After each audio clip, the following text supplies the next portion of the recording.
I think you have the most. You make more money, for doing your Vlad interviews and doing them interviews. Right. Like that's a 9 to 5. Like that right there. You got that budget. Like you know how somebody got. I make 200,000 a year. I think you do that with this Vlad. I don't want to disclose the numbers, but Shelter, Vlad is my man. But he makes a lot of money off me too. Yeah, it's like YouTube, like you don't have to drop music anymore. All you got to do is go to YouTube, and you got Instagram now. It's a whole different lot of revenue streams. Yeah, you don't need hit records anymore to make real money in hip hop. Tony Yayo just said something that a lot of artists are scared to admit. The game changed, and if you still think music is the only way to get paid, you're already behind. Yayo breaks down how he turned interviews, YouTube, branding, and real-life experiences into consistent money.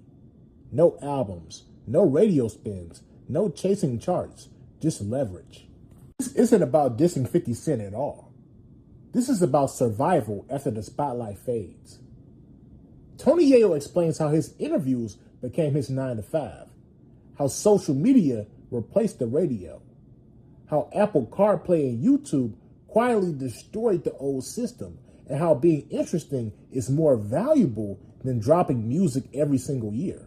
I'm about to play this clip for y'all, but before I do, I just need y'all to leave your thoughts down below in the comment section, and subscribe.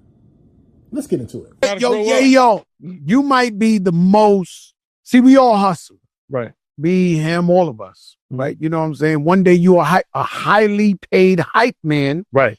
One day you doing your cannabis, opening up cannabis joints. The next day, you on Vlad. I think you're the most. That's this way. I can give you an example. No, this is where I'm going. All right, I'm gonna give you an example. I think you have the most. You make more money, for doing your Vlad interviews and doing them interviews. Right. Like that's a 9 to 5. Like that right there. You got that budget. Like you know how somebody got. I make 200,000 a year. I think you do that with this Vlad. I don't want to disclose the numbers, but Shelter, Vlad is my man. Nigga. But he makes a lot of money off me too. It's like YouTube, like you don't have to drop music anymore. All you got to do is go to YouTube, and you got Instagram now. It's a whole different lot of revenue streams. Yeah, you know, like when you get in the car, you think about it. You really don't listen to radio no more. Your car got Apple Play, it got all the services, Sirius Radio, all kinds of stuff. And then when you in the house, I'm going on YouTube. I'm just keeping it real. It got to be an ill show on TV for me to go to TV. Like. Nobody could fuck with you. Nobody could fuck with your numbers. Nobody could fuck with nothing you do. There's certain people that whenever they do an interview, I gotta press. I think what people like is that I got substance. Like I think the money don't really mean nothing. The cars, we all legends in the game. Keep it real. Like I think it's the experiences. I got $1 billion worth of experiences. I don't got $1 billion. Wish I did. You know what I mean? But you're gonna turn it into just like we just did J Balvin. When we went in the crowd, I'm like, damn, fuck rap. This man got 80,000 people here. 6-hour show. Real talk. In Colombia. Look, nobody knew who the surprise guest was. He had 30 surprise guests.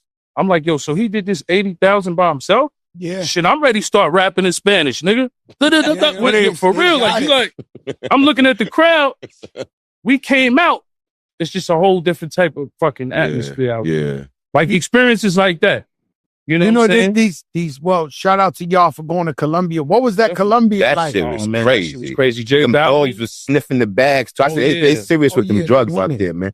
I had a bag that some weed came in.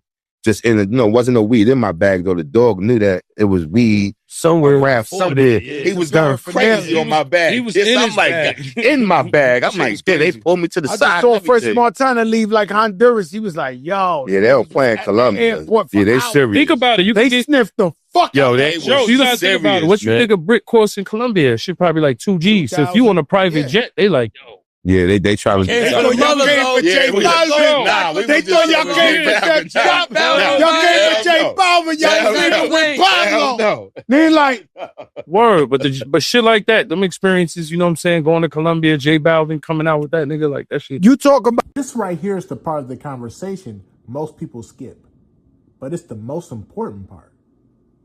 What Tony Yayo is really talking about isn't clout; it's leverage. And that's a word that a lot of artists hear but never truly apply. Yayo isn't saying music doesn't matter at all. He's just saying that music isn't the only door anymore. And honestly, he's right. The game changed quietly.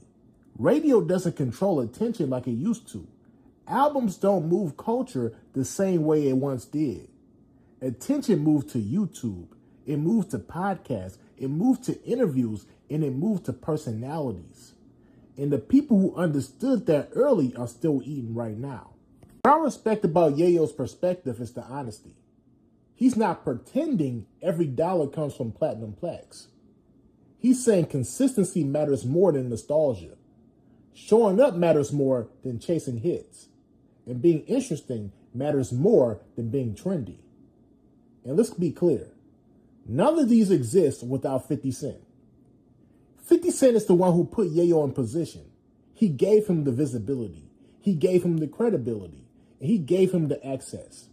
So this is not disloyalty at all. It's the complete opposite. This is somebody taking an opportunity and maximizing it in the right way. That's business. See, a lot of people get handed a platform and waste it. Yayo didn't. He understood the moment. He understood that interviews became content. Content became traffic. Traffic became income. And income became freedom. And here's the part a lot of people overlook. Some of these top YouTube interviews can generate 5 figures per appearance when you factor in platform fees, ad revenue, and long-term monetization. That's not hype. That's just business. And that's why showing up matters. Yayo also talked about something very important. Substance. People still care because he has stories. He has experience. He lived through it. And that's why fans click. That's why platforms call. You can't fake that, and you can't buy it. And I also like he didn't make this about money alone. He talked about experiences, traveling, seeing crowds overseas, being in rooms most people only watch on screens. That's real wealth too. And that perspective only comes when you stop chasing validation and start building value. This isn't about picking sides. This isn't about comparing Tony Yayo to 50 Cent. This is about evolution. 50 Cent mastered business at the highest level. Yayo mastered how to stay relevant inside that ecosystem. Both can be true at the same time. The real lesson here is simple. The smartest people in this game stopped depending on one stream of income a long time ago. Music opens the door. Personality keeps it open. And business makes it permanent. So if you're still judging success by album sales alone, you're playing an old game with new rules. Tony Yayo isn't complaining at all. He's explaining. And honestly, he's giving a blueprint that a lot of people should be paying attention to. So let me ask y'all this. Do you think Tony Yayo successfully turned the opportunity 50 Cent gave him into long-term business freedom? And do you think 50 Cent would agree that Tony Yayo used the G-Unit platform exactly how it was supposed to be used? Let me know your thoughts down below in the comment section. And make sure you like and subscribe. Peace.